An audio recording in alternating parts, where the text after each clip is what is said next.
Sunday, I'm hosting this girls' brunch and we're making our advent calendars with Cutwaters. We've all been like searching for different ones. I found rum mojito today, but it's from Woodman's and a spicy Bloody Mary. So I was spicy Bloody Mary Cutwater sounds really good. Yeah, I didn't want to like go out there and I didn't want to go to the grocery store. So I just Instacarted it. So he's got to show the ID and he did find them because all the other ones are like, they're getting like creamy ones or they got minis. And like, I'm not going to drink a lot of them. They're only like 4 flavors. Yeah. I need to. But it'll still be fun. I wish I could be a wine person. Like I really wish I could drink wine and enjoy it and not get super hungover. And it's just the histamine, I think. Honestly, for me lately, and I don't know if it's just because we haven't bought like a good wine. I only really like this one from Binny's that's like $7 and it's light. Like it's not high alcohol content. Otherwise, the other ones have been giving me like headaches, even if I have like a glass and a half or something. Except, so there's one from Cooper's, Light and Bright, we can do. Yeah. It's low alcohol though. It's 90 calories. That must be why. These are like 11 to 13% alcohol, which isn't that high, but it's... I woke up the next morning, I had a glass and a half and then I drank a ton of water and I stopped drinking at like 8 o'clock. Yeah. And still woke up like nauseous and and so I feel like I need to stick to vodka and tequila. Yeah. And so I might be drinking margaritas on Thanksgiving. There you go. I just cut them down with sparkling water and I feel pretty good with that. Yeah. We had, we went to lunch on Sunday and it was a blood orange. She made it blood orange skinny margarita. It was really good. Okay. Are you ready? Welcome back to the Health Revival Show. Today we are diving into iron. All about iron, ferritin, anemias. Because I think a lot of people, iron's not a very commonly ran lab panel, I find. Most people, it's not like a standard lab panel that a doctor will run. A lot of doctors will run CBCs, CMPs. The thing is with the CBC, you can pick up a lot of anemia patterns. So you can pick up a hemoglobin, hematocrit, MCH, MCHC, RDW patterns. Those all can indicate anemias of either B12 folate or iron. But I think a true iron panel lets you understand what type of dysfunction it is, because there's a difference between having normal iron but low ferritin and having all across the board low levels. Yes. So we're going to talk about that today because it's very common. And people end up just chasing this is one of my biggest pet peeves, when people chase lab markers. So they're chasing thyroid levels, they're chasing iron levels, they're chasing these levels with supplementation or medication, and they're not actually addressing what truly is going on underneath. I see it the most with thyroid. They're just chasing T4 levels or TSH levels, or like, for example, when NPs or doctors will not medicate a T3 because a TSH is too low, even though the T3 very clearly shows the need to be medicated. So yeah, there's just a lot of grind my gears when it comes to iron. Yeah, and I think the really challenging piece with this is that functional medicine is so different from conventional medicine. They don't understand that taking oral iron can make a lot of things worse. Not only can it make you constipated, but it can feed pathogens. We talk about this a lot, and we'll talk about it today as well, but unabsorbed iron, that can feed parasites. It's like candy for them. Things like SIBO, H. pylori, or other infections in the body as well. And so what we can see when people start oral iron is not only are they constipated, but they're increasing bloating, gas, inflammation, and overall just not feeling well. And so the big thing here to understand is that there are different patterns. There are optimal ranges, which we're going to talk about. I mean, I remember my ferritin came back at like an 8 or a 9 when I was bleeding for like multiple weeks postpartum. Yeah. And my doctor was just like, yeah, I mean, it's fine. I'm like, no, it's not, because I'm tired. I'm really tired, right? So we'll kind of define for you all here, what we're looking at in terms of iron, ferritin, which is your stored iron, transferrin, iron saturation, all those types of things. So understand that this can be associated with many symptoms, just like many symptoms can be associated with other deficiencies, right? So if we think about a B12 deficiency, which we will talk about, pernicious anemia a bit, we think about a vitamin D deficiency, we can think about many other deficiencies in the body that can result in symptoms such as fatigue, feeling cold, losing hair, maybe you are feeling inflamed, watery, or bloated. A lot of those things can be correlated. And this is where we want to do that comprehensive lab panel to look at all 11 systems of the body, not just look at an iron panel or a ferritin marker and be like, this is what we need to do, because you could be barking up the wrong tree very easily. But iron does impact everything. And we're going to talk about today something that many of you might not know about, and that is your thyroid and the connection with Hashimoto's. We're going to talk about the connection with your hormones, energy, mood, bleeding patterns, and detoxification. And so, again, this is something that if your doctor has not checked your complete iron panel with your binding capacity, percent saturation, and your ferritin, it's very cheap and easy to run. It's part of every panel that we do for our clients, and it is something that we would highly recommend. I think at least twice a year. If you do have a history of iron anemia, for me personally, I have a few clients like that. We check it every 12 weeks because we are monitoring what we are doing in terms of our protocols. So number one, when we think about oral iron, this is the last resort. Mainly because of what I mentioned before. Oral iron can make things worse. It can feed pathogens. It's also poorly absorbed, especially when our stomach acid is low. So the way that I generally address this is, number one, if we are looking at an anemia pattern across the board, I'll put in things like the lucky fish or foods that are rich in iron, but we want to support absorption. So stomach acid and vitamin C is very important. But then, as we're going to talk about a little bit later on, you might look at transferrin or biotin as well to really help. So even though, again, you're taking or you've been told to take oral iron and you're not feeling any different, it's because you're probably not absorbing it. And when we have other chronic conditions going on, maybe it is autoimmune like Hashimoto's, maybe it is chronic stress, you're in perimenopause or menopause, right?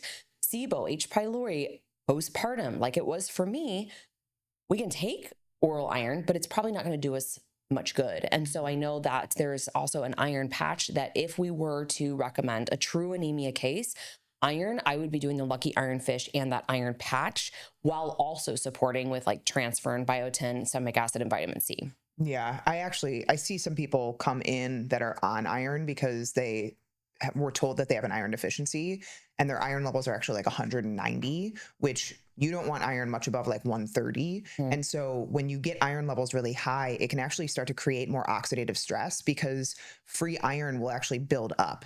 And it causes oxidative damage, especially in Hashimoto's cases. This can be really harmful, but it also stresses out the liver. So your liver basically stores and generates iron when it needs to. So like it stores it and then it lets it go and releases it when the body needs it. So if you're taking a bunch of iron and putting more stress on the liver to store it and manage it, you're just creating more stress in the system and you're not fixing the problem of why iron was low in the first place, right? And then like Liz was saying, iron will cause these stomach issues, burning. It can cause bloating, constipation, nausea, and they create a lot of times more symptoms than can actually support. So if you want to go a better option, we really like iron patches because of the digestive issue that typically causes iron deficiencies in the first place. I actually just talked about this on my story today. Like someone asked about nutrient deficiencies and how long to supplement them. And I was like, well, you can test for nutrient deficiencies. You can do an HTMA, you can do even blood work can give you a lot of insight into nutrient deficiencies, Cyrex testing.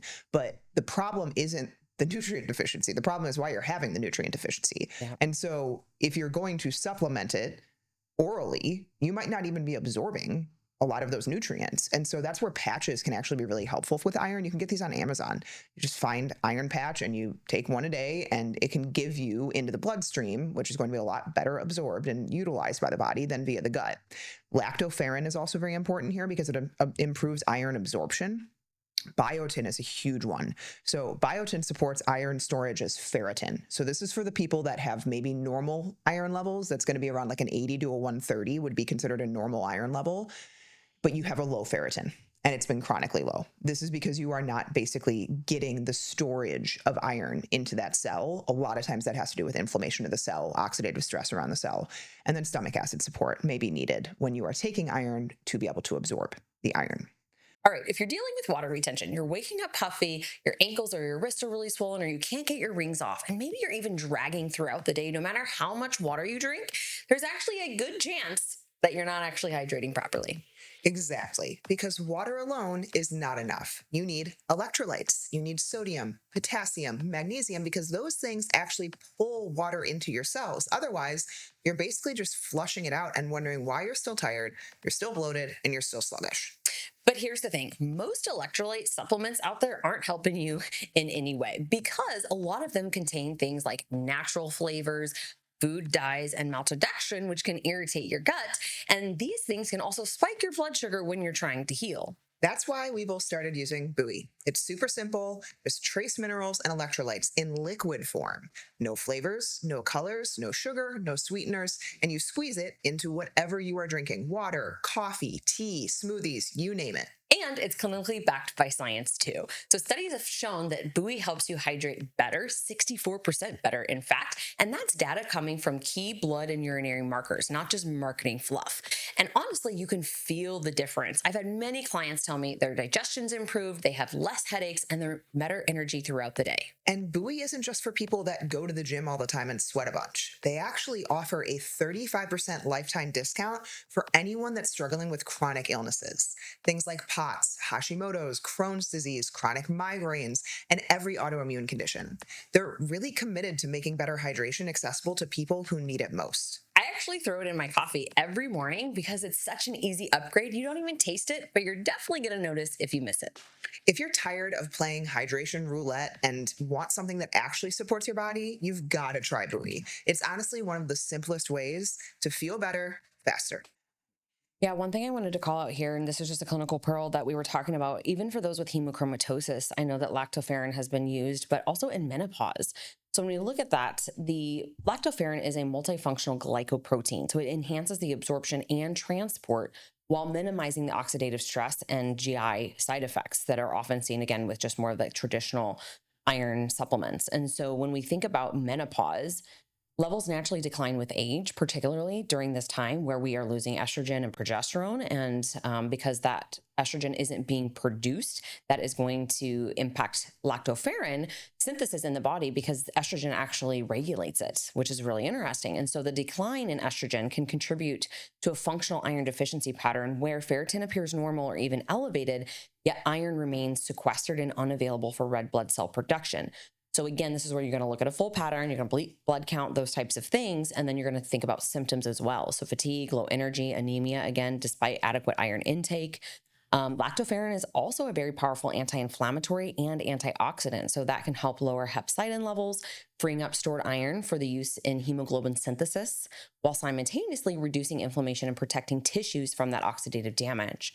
So beyond iron metabolism, lactoferrin supports mucosal immunity, promotes a healthy gut microbiome, and enhances nutrient absorption, which again, we know can decline during menopause and as we age because of low stomach acid naturally due to, stress, low B12, zinc, all those types of things that are all impacted. So if you were going to do lactoferrin, generally we're doing like 100 to 300 milligrams a day to improve ferritin and hemoglobin levels, restore energy, and reduce inflammation, especially in the cases of anemia of chronic disease, which we're going to talk about. Combining lactoferrin, though, with vitamin C, B12, and folate can further enhance and optimize red blood cell function. So that is another thing as we get into this a little bit more for you to be looking at your B12, your folate, your homocysteine, other markers on the complete blood count, MCV, MCHC, MC, all the different types of blood cells, right? The sizes of blood cells, because it can tell you if there is a need for different types of B vitamins. Again, B6, B1, thiamine, that's, very important too. So a lot of this is important to see the whole panel, but then at the same time, important that you're looking at the comprehensive panel to look at everything else. Mm-hmm. So let's talk a little bit about Hashimoto's or hypothyroidism and why healthy iron levels are non-negotiable. So we know that iron turns into heme, which your thyroid needs to make T4 and T3. TPO antibodies, the enzyme that builds your thyroid hormone, requires heme. And so when ferritin or heme is low, what you're going to see is that thyroid hormone production drops, an increase in fatigue, slower metabolism, hair loss and hair thinning, worsening, or detoxification, and TPO antibodies rising because of oxidative stress. So therefore, we would make this connection that we can't optimize thyroid unless we've optimized iron, because you're going to continue to think low here, right? If you have low iron, you're going to have low functioning thyroid. So ferritin, this is the storage tank. And this is where I have always said to women, previous clinical training shared between 70 and 90 is where most women feel kind of optimal, right? We're going to talk about some ranges being wider than that and, menstruation and things. But if you are somebody who is struggling with fatigue, this would be the one marker that I would really go and check, especially if you know that you bruise easily, you have heavy periods, or maybe you have a history of anemia. And this is one thing that I've seen more and more, and I'd love to hear your thoughts on this too. So chronic cases that we deal with in our practice, right? I'm seeing I'm seeing more patterns of higher iron and low ferritin, and individuals have been told by their doctors just to take iron. And I'm like, well, that's just going to make this worse, because then you're going to get yourself into a case of iron overload. Mm-hmm. And I know you have shared on the podcast before, in the case of hemochromatosis, right? Overtly high iron, high ferritin, all that stuff, donating blood to thin things out because people were feeling like really heavy in the legs. Yeah. Yeah. We've seen it. So the hemochromatosis is basically a genetic variation that causes people to store more iron. And so they naturally tend to have higher iron levels. They'll have higher ferritin levels. And the problem with this is that because iron turns into heme, you end up with really thick, big red blood cells. And so when we have bigger red blood cells, we have more red blood cells, you start to get a slower blood flow, which can cause a lot of heaviness for people in their legs. And so I've seen this with some of my clients, and also our medical team, Vital, will talk about this as well, to essentially give blood a couple times a year to help thin out the blood ultimately.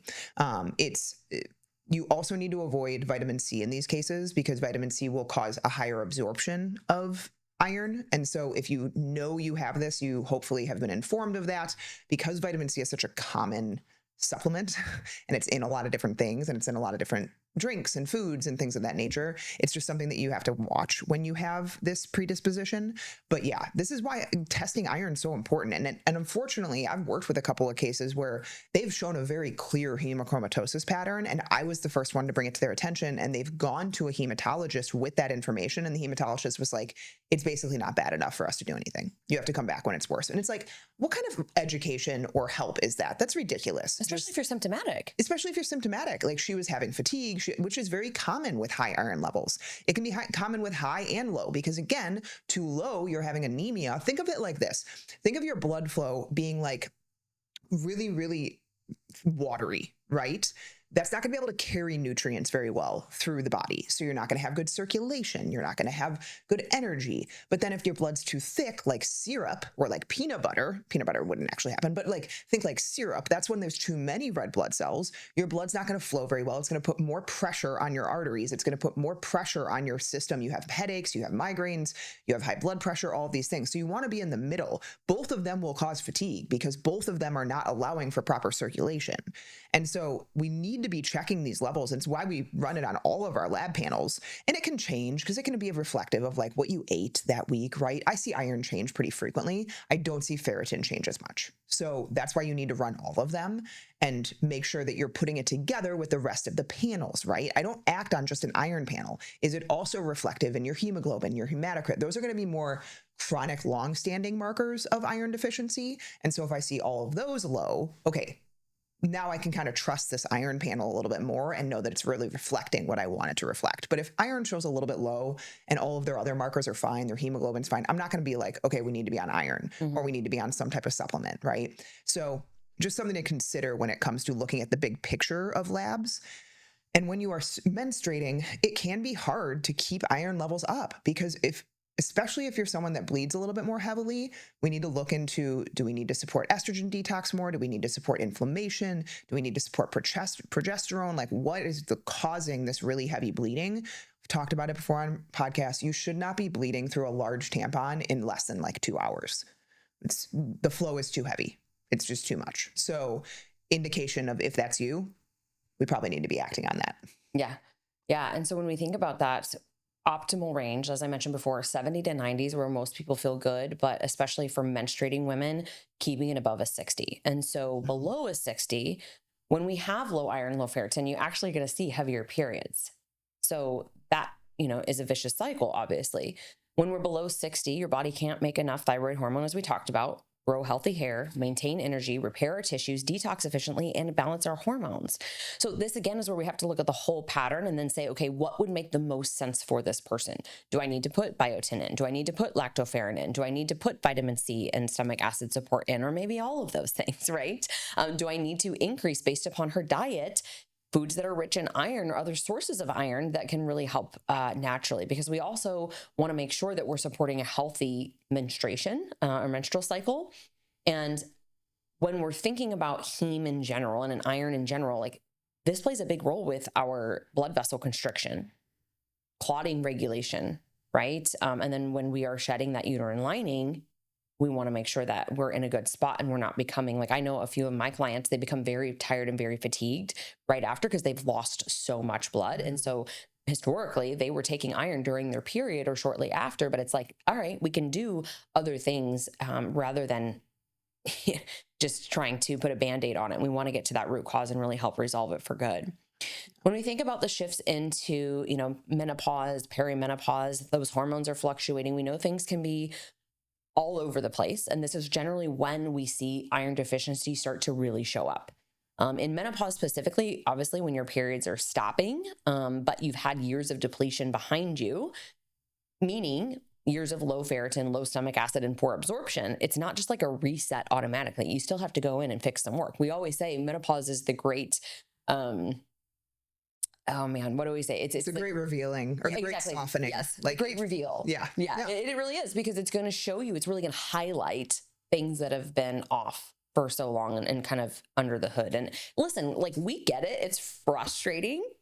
I was chatting with a client yesterday. She's like, so this is like a forever thing, right? I'm like, well, yeah, if you want to optimize your health and you want to feel good, much of the hard work can be left behind, but there's still things that you need to tweak and adjust, especially as you go through different seasons of life. So yeah, we're never done, really. Yeah. I always say that menopause taxes systems and it basically tests them. Like, is this system up to par? Because when you're having normal fluctuations of your hormones in premenopause times, it's very predictable. Your body is clearing relatively similar levels of hormones at the same time throughout the month. And if you're overall kind of balanced, it's not going to cause too many issues. And most people are like, okay, I can deal with a little bit of cramping or a little bit of heavy bleeding for a couple days out of the month. But once menopause hits, unfortunately, you're getting much larger swings of hormones. You're getting progesterone dropping off that's not really supporting or balancing out estrogen anymore. And now your body has to clear and detoxify so much more. Even with now we have the stimulation of potentially histamine. Histamine clears down the same pathways as your hormones and neurotransmitters do. And so you essentially are just putting a larger load on your detoxification systems. And so unfortunately, if those were already a little fragile to begin with, they maybe were, just barely getting by. Well, now you're going to start struggling. And people are like, it's my hormones. No, it's probably the fact that your systems just weren't really up to par, or you need to bring in additional support to them. And you're experiencing that now. You're experiencing the, unfortunately, histamine reactions of like heart palpitations, headaches, flushing, bloating, constipation, insomnia, whatever it might be, or you're experiencing wateriness and weight gain because estrogen fluctuations are happening. Again, digestive issues can start to happen with that. And so I think it's just a matter of people not running into that brick wall over and over again and taking a step back and be like, okay, how can I best support my body in this transition phase? And maybe, getting evaluation from someone that knows what they're looking at. Unfortunately, we both talk to so many people in DMs. It's like, I had labs ran. They said everything was normal. I have been challenging people. I'm like, send me your labs right now. I will look at them for 5 minutes and show you what is not normal. Mm-hmm. Like, I refuse to accept for these people that you feeling awful is normal. And unfortunately, most doctors don't have the critical eye or just take the time to truly dive into labs. Honesty, most people are not trained like Liz, myself, and our team.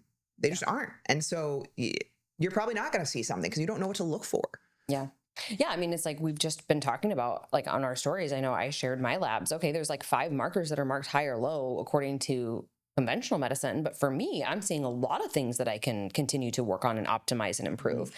And that's one thing. I was actually listening to a podcast this morning with Leila Hormozy, and she was more so talking about when like high achievers lose their shit or want to lose their shit, basically. Mm-hmm. And she's been going through a lot of health issues recently, and I just appreciate her transparency, but it is so true. And I've been trying to share this more on my page too, is like, just because I don't have a lot of symptoms and things to like truly complain about the way like a lot of our clients have, right, doesn't mean that I am fully optimized. Like, I like to tell myself, and I know you do as well, that I'm more resilient than I actually am, because my labs are kind of telling me, hey, sister, you need to slow down, or you need to give me some, extra support here. Like, I'm really, really curious to see how I do with iodine, because I am going to high dose some iodine for a short period of time since my T4 came back so low. And I would say if I look at other things correlated, I check the boxes. But for reference of this podcast too, as we start to go through these optimal ranges, I want to share with you guys, I'm 11 months postpartum, technically tomorrow as of the recording of this. I am just now back up to ferritin of 66. Like, it has taken me time because I was bleeding for like 14 weeks after having Ethan. And then my cycles were shorter. And then now I'm finally rebalancing to about a 27, 28 day cycle. And so just know that some of this stuff takes time, because again, I wasn't going to go in and dump a bunch of iron into my system, make myself constipated and have a bunch of GI distress, knowing that there's other things that I, could do. And I always talk about postpartum being the time period where you need to replenish, because obviously you've just gone through, as I say, pregnancy is the most nutrient demanding and depleting time. So you've got to replenish these things. So when we're looking at ranges, and you can get a pen and paper or pause this and go get a pen and paper or come back and re-listen to this. These are what we're going to look for from a functional range. Your range that you're going to see on a LabCorp or a Quest report or whatever it is going to be much different.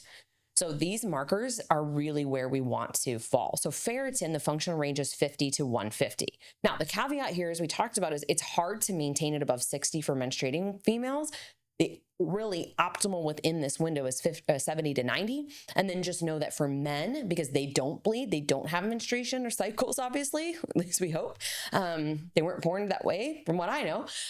They generally are higher. Yeah. Okay. And just one quick thing on the ferritin and iron, evaluate where you are in your cycle when you have this tested, right? Because if you're right after your cycle, it's going to show lower, and we have to take that into account. Yes. So if you are a cycling female, we generally say day 19 to 21 of your labs is where we're, going to run our test. Serum iron functional range is 85 to 130. So again, that's just iron that's running freely available in the blood. Ferritin, as I mentioned before, that's your stored iron. So if it's low, you are depleted. If it's high, it's triggering, it's signaling inflammation. Transferrin, so think about this as like your iron Uber driver. This is optimal range 200 to 350. If it's elevated, your body is trying to move more iron. It's needing it somewhere. Iron saturation, percent saturation here is 35 to 45. This is how much iron is actually getting delivered into the cells. If that is low, you're going to see inflammation or a deficiency. So again, you might see, a few things that are off here, and we're going to get into some of the patterns so that you can kind of detect this for yourself and then decide what to do. Or, as we would recommend, have a functional practitioner guide you through doing things, because you're going to look at much more than just this, but we'll give you the pattern. Last one here is total iron binding capacity. And the range there is 250 to 400. And then we also have the UIBC, which is I'm forgetting what the U is. Some labs are going to say TIBC. IBC is much. We don't, right? Some labs are going to see TIBC, some are going to say UIBC, but they're essentially similar. The unsaturated iron binding capacity. Okay. Reflects how much like extra room your blood's main iron transport protein has available to bind iron. So how much room is in the blood to be able to bind. Got it. Okay. So if you have a lab that says UIBC, then you're looking at 150 to 300. And again, if there are few seats open, right, it's low, you're going to have inflammation, or overload. Yep. So here's the two most common patterns that we see in women. So pattern one is a true iron deficiency. You are completed across the board. So you have low ferritin, low serum iron, low saturation, high transferrin, high total iron binding capacity. This is the woman who's exhausted. She feels cold all the time. She's dizzy. She's lightheaded. Her hair is falling out. She's shortness of breath, right? Remember that heme is very important for blood vessel constriction, blood clotting, those types of things, and just feeling really wiped out by exercise. So you need real iron support. As we mentioned before, do this safely. I would focus on all the other things first, such as stomach acid, vitamin C, iron-rich food, maybe get that iron patch, get the iron Lucky Iron Fish. It's even on Amazon, and then maybe pull in some biotin or transferrin. The next pattern is just low ferritin. So your iron is fine, but your storage is broken. And this is really common in people who have autoimmune Hashimoto's, small intestinal bacterial overgrowth or SIBO, H. pylori, those who are postpartum, dealing with heavy cycles, or under chronic stress. So I think you could basically cover like 99% of the population within that, because if you don't fall into any of the infection categories that you know of, you're probably in the chronic stress category. Yep, probably. So, and it's, it's a poor conversion situation, right? So it's technically not a true deficiency going on when it's just ferritin that's low. It's more your body cannot convert it into storage. And so biotin is probably the number one thing that we see with this. So you cannot convert iron into ferritin without biotin. A lot of people are deficient in biotin. So we will do 10,000 to 20,000 micrograms, micrograms. That's what I had. And so that's kind of a dosage per day that you would bring in place if you are finding consistently low ferritin, but your iron levels continue to be fine. Low stomach acid. So iron, again, will not absorb if stomach acid is low. And this woman will need biotin, stomach acid support, vitamin C, lactoferrin, and only iron patch if iron is also low, right? So not oral iron, just the iron patch. Other anemia patterns and kind of what you look for. Not all anemias are iron anemia. And there's three main patterns that we see. B12 folate anemia is probably the most common one, I would say. This is a macrocytic anemia, and your blood cells basically become too big, they're essentially too big and not enough of them. And this is not caused by iron deficiency. It's caused by low B12, low folate, and poor absorption. So this we see MCV is high, I would say in 90% of cases that I see, MCV is elevated. And above a 90, 91 is going to be elevated for MCV. And so that means that the red blood cells are big. Your MCH may also be elevated. RDW is elevated above a 13. Red blood cells are elevated above like a 4.9 for females. Hemoglobin is above a 13.5 for females. Iron is elevated above an 130. Ferritin's normal. Homocysteine is typically elevated above like an 8 or a 9. And then MMA is also, that is methylmalonic acid high, and that's also a B12 insufficiency indicator. So these people also will experience fatigue, brain fog. We see actually tingling a lot with B12 deficiencies. So like tingling in the hands and the feet, because B12 is really important for nerve function. Memory issues, mood swings, feeling weak or off. And then anemia of chronic disease, you have iron, but inflammation traps it in tissues, so it can't be used. Very common with autoimmunity, Hashimoto's, infections, chronic inflammation, chronic illness. And then we also have, lastly, nomocytic, nomochromic anemia. And that is when your red blood cells look normal, but there basically aren't enough of them. So we see this with chronic inflammation, autoimmune diseases, kidney issues, chronic illness, early anemia. And in these situations, we have low red blood cells, low hemoglobin, but normal patterns for iron and ferritin, and MCH, MCHD, MCV. So basically it just is affecting red blood cells and hemoglobin and hematocrit. It does not affect the actual iron or ferritin levels.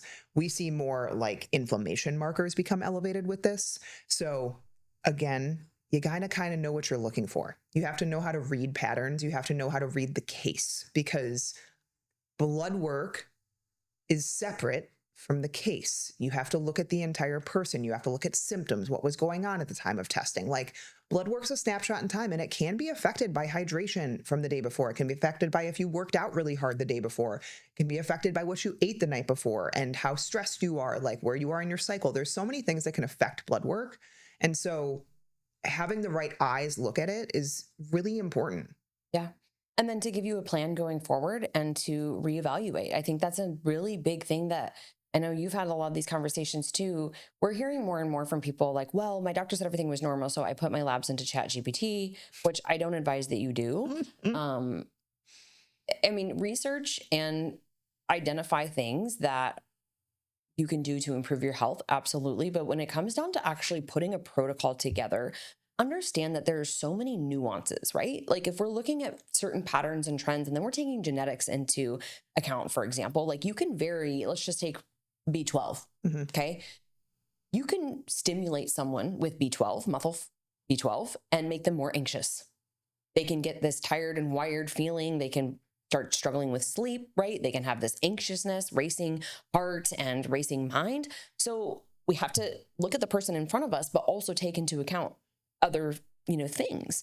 And then obviously your environment and your diet and your lifestyle. And so I think that's a big piece. But the second thing is, if you are doing something to improve your health, internally, externally, like, I think about, skincare, because I posted today about that. If it's not working for you, then don't keep using it, right? Like, don't keep doing the thing that's not working. And how will you know unless you retest and you reevaluate, other than, oh, wow, I really noticed that my symptoms have improved. And so that is just a little bit of a caveat there. This is something that we wanted to do to help you guys understand, because I think so many women are dismissed by their doctors. And it is so frustrating when your doctor is telling you everything is normal, especially when it comes to ferritin. I think the lab range for ferritin, like the bottom end is 10 or something. And many women will live in this place of 10 to 40 on their labs for years, and they're just suffering when they don't have to. It could be as simple as adding biotin. It could be as simple as adding lactoferrin. It could be as simple as adding, a good quality B complex that serves you and what you need. And so if that's something that you are looking for help with, you can always check the link in the show notes to schedule a call with our team. We do offer just standalone lab work and review, but of course we recommend, if you are somebody that has autoimmune or you've dealt with chronic issues and you are tired of living that way, and you're sick and tired of being sick and tired, then that you go through, obviously, our full support program. So links are in the show notes. If you found this helpful, please share it out on social media, tag us.